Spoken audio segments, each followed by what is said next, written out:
So today, we're going to continue on our series, How to Use the Science of Mind. This is part 2, the Law of Mind in Action. And at the end of part 1, I talked about the statement that Ernest Holmes made, and I talked about how I tweaked that statement. And I want to start there. I want to implant that as the basis for our conversation today. And that statement is, there is a creative power, and it is everywhere present. It is always responding to the nature of our thoughts, and we can consciously choose how to use it. Think about that. There is a creative power. A creative power, one, not many, one creative power. Where is it? It's everywhere, because it's one creative power. And this power is always working. That's why it's always responding to what? The nature of our thought. Our thought is the vessel and how we use it. And here's the key thing. That power is working 24/7, 365, whether we're conscious or unconscious of it. And here's the key. We can consciously choose to use it, or we can unconsciously use it. But either way, it's always our choice. And you see, here's the thing about that, is that we cannot separate thoughts from things and hope to demonstrate things through our thinking. You see, thoughts and things are really the same thing. You can't have a thought without a thing. You can't have a thing without a thought. Before there was a car, there was a thought of a car. Before there was a mattress, there was a thought of a mattress. The thought generates a thing. The thought is the cause. But because the thought is cause, there must be the effect. There must be the outcome. So there's no way to separate that. So as we look at this process of creativity, we begin to understand at a deeper level that the thought is where it begins, and we cannot separate, so that whatever our life is demonstrating is the result of the thoughts we are thinking. And you see, we must develop a deep conviction that our word is operated on by spiritual law.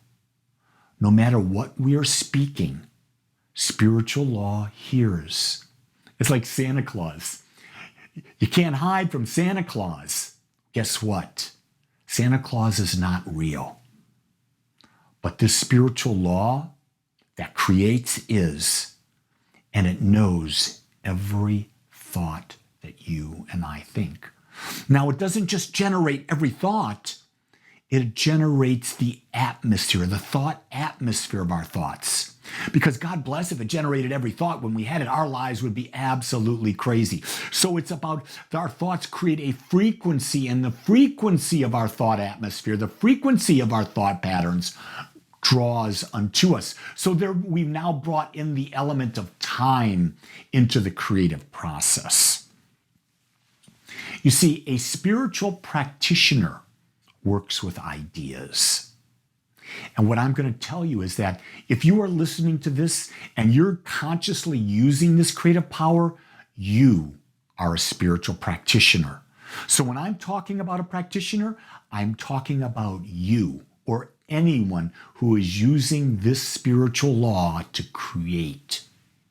And what a spiritual practitioner understands, they're working with ideas. They work in the realm of the mind, resolving things into thoughts with no sense of personal responsibility, because they are not the doer. The law is the doer. You see, I create my experience, but I'm not responsible for the creating of my experience. This law responds to my thought. It creates my experience. It brings the car, the home, the health. The law does that. I don't do that. I have no power, but I can direct the law. For me, it's like if you have a laser, you have the ability, you're not the laser, you're not the light shooting out from the laser, but you can point the laser wherever you want, and where you point it, the laser goes. This is what our thoughts do. Our thoughts do the exact same thing. Where we direct our thoughts, the law knows that direction. And if we hold that direction with belief, conviction, belief and conviction, think about that. Belief means we've aligned all of our thoughts, words, actions, and feelings towards something. And conviction means we hold it. We don't deviate from it. Here's where most people make a mistake. In an hour period, they may have set an intention, built what they say is a belief, and in that hour have had 52 different other thoughts that contradict what they want. So the law responds by not responding, by not changing anything, because the overall mental atmosphere hasn't changed. What's happened is we've given the law confusion, confusing thoughts, contradictory thoughts. And so we wonder why at times our lives are in confusion, why our minds are not clear. It's because of what we're putting out. And what we put out always comes back to us. It must, because it's the law. You see, you as a practitioner do not put power into the law. You put no power into the law. You use the power of the law by directing it toward your desired outcome. And it knows when you're serious. The law knows when you're serious because you hold the thought. Not only do you hold the thought, but your words are aligned with the thought. The feelings behind your words and thoughts are aligned. And the actions that you are taking are aligned. And so by directing your beliefs, thoughts, words, actions, and feelings toward, the law says, yes, that's where they want me to go. And the law then just does it. You see, when a wrong condition does not seem to change, it may be necessary to resort to the process of gradual conversion of thought from fear to faith. And I'm going to venture to say that this is most of the time. We don't seem in human form to be able to generate immediate results. And that's because we can't seem to shift our belief that quick.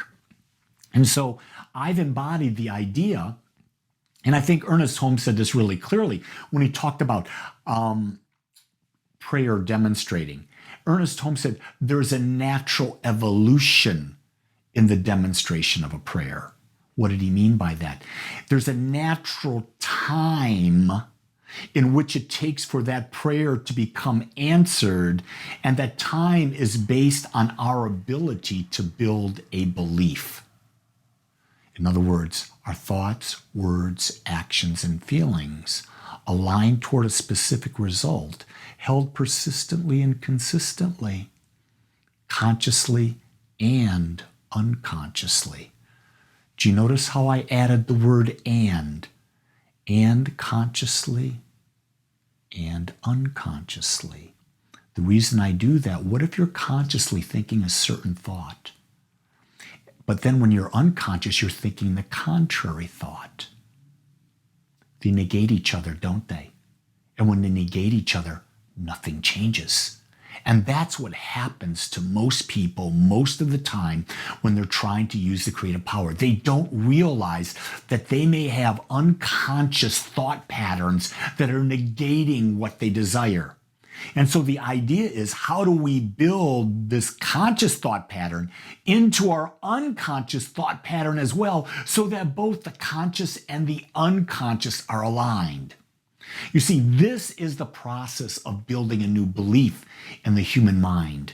And the process of building that belief can take time. You see, in the divine, there is no time. It's only in the human form that time exists. In the divine, it's always now. And whoever we are in the now, this law, the divine, gives us. So think about that. If you're praying for $1 million and you don't have $1 million, you've got $25. well, then your consciousness in this now is $25. If next week it's $37, well, you have a consciousness of $37. There's time involved. How much time? It depends on you. It depends on how you do the work. And when I say work, it's thoughts, words, actions, and feelings align toward a specific result, held persistently and consistently, consciously and unconsciously. That is our work. You see, the law of mind is mechanical and mathematical in reacting to our thinking. Mechanical and mathematical. It gives exactly what we put into it. So clarity of thought produces a clear and concise outcome based on the mental image one provides the law. Our clarity of thought produces a concise outcome. What is the mental image we've created in our mind? Because that mental image is the one the law says, and says, yes, indeed. In other words, here's the key thing. Picture that you've got a slide, and on that slide, you've painted an image.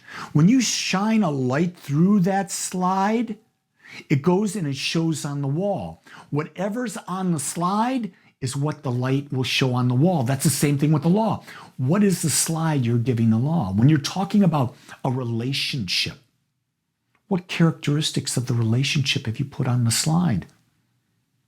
Have you had fun, peaceful, joyful?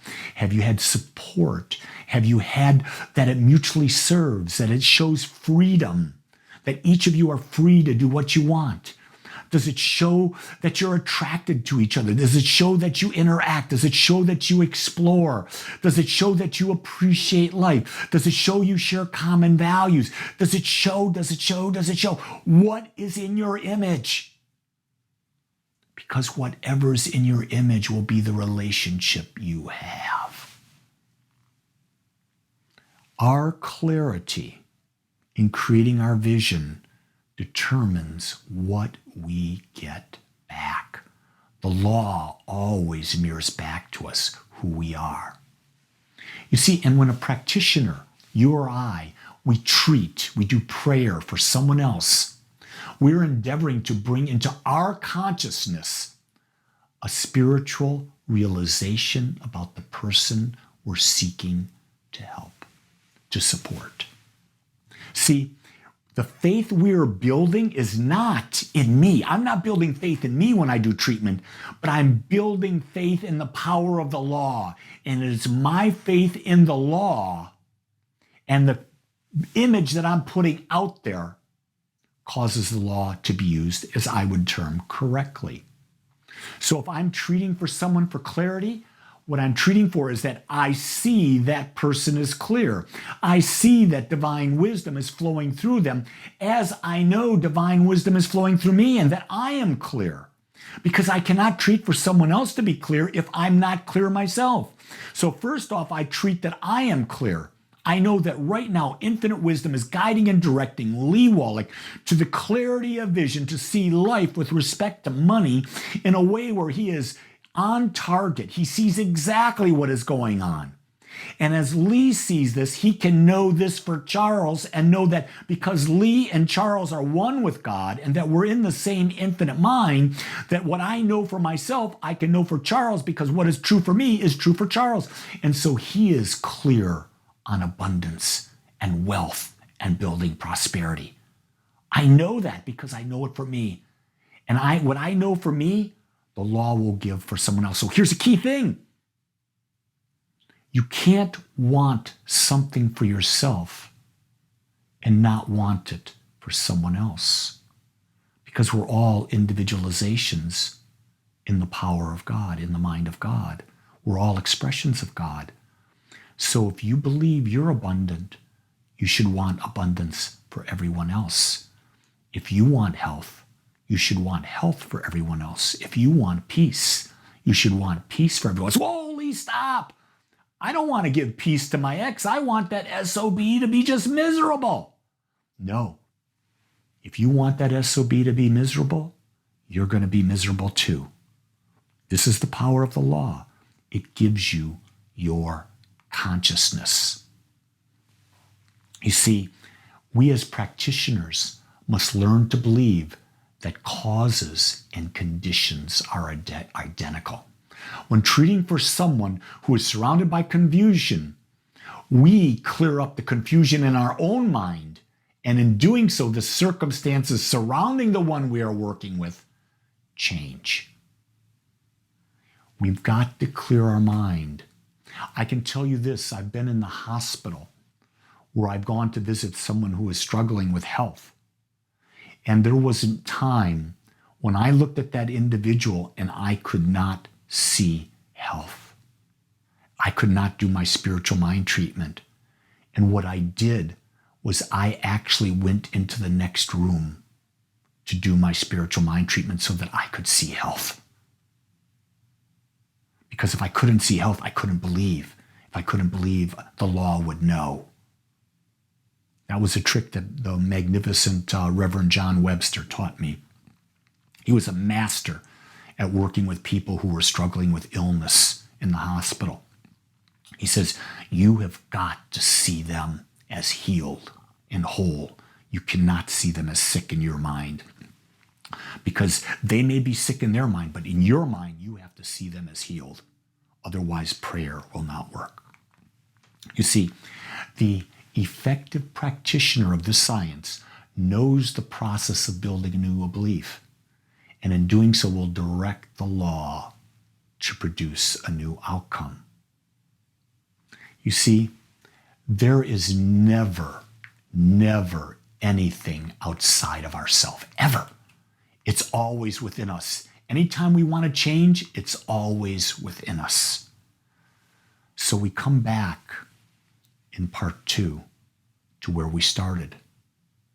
There is a creative power that is everywhere present.